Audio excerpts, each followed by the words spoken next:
Ça va.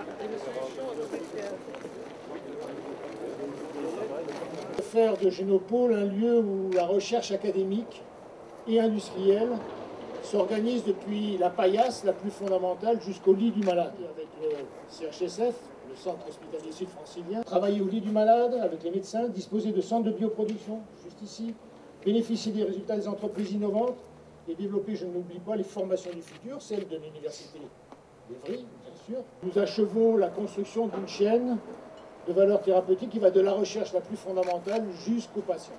Ce centre s'impose tout particulièrement à Génopôle, dont nous souhaitons qu'il devienne une capitale de ce que nous appelons ici à Évry la géno-biomédecine. Passer au fond le regroupement de plusieurs approches que vous connaissez tous, la thérapie génique, pour les maladies génétiques rares, mais aussi pour d'autres pathologies. L'approche personnalisée sera la médecine de demain, génomique, génétique et moléculaire des grandes pathologies comme le cancer, probablement la première pathologie pour laquelle sera mise en place cette médecine personnalisée, qui démarre déjà fortement. Santem, Texet, Génosafe, Génospike, Zentech et bien d'autres encore, toutes ces entités vont s'impliquer dans cette génobiomédecine sur le centre d'Évry. Travaux pratiques de la rentrée des classes. Hier soir, ils ont mis au dernier moment pour pas que ça soit trop dur. C'était l'année dernière. Mais vous êtes bon, hein? Regarde, je fais la jonction entre. Bravo, Jo. Voilà, bravo, Jo. Tiens là. Tu laisses un vide à gauche, quand même. Hein? C'est pas grave. Non, c'est à droite, ça va. Bravo. Oh bah, formidable. Très bien. T'as bien répété toute la journée hier. C'est pour ma collègue. C'est le lien, le chaînon entre la recherche. J'ose dire, c'est un département émergent et très largement émergent aujourd'hui.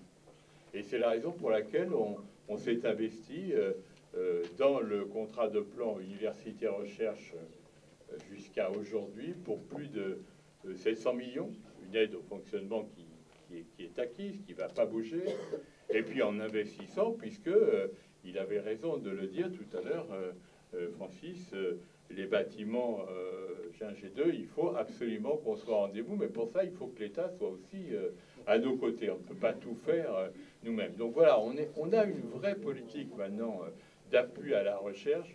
On a la chance d'avoir en Essonne des interlocuteurs vraiment volontaires. Et ici, en Essonne, ce que nous souhaitons continuer à faire à vos côtés, c'est que chaque territoire ait sa chance. Franchement, merci. Bien. Alors, c'est vrai. Je voulais simplement vous dire que tout biocluster se doit de réunir dans son périmètre plusieurs grandes fonctions. Premièrement, la formation. Deuxièmement, la recherche. Troisièmement, l'entreprise innovante. Quatrièmement, l'hôpital.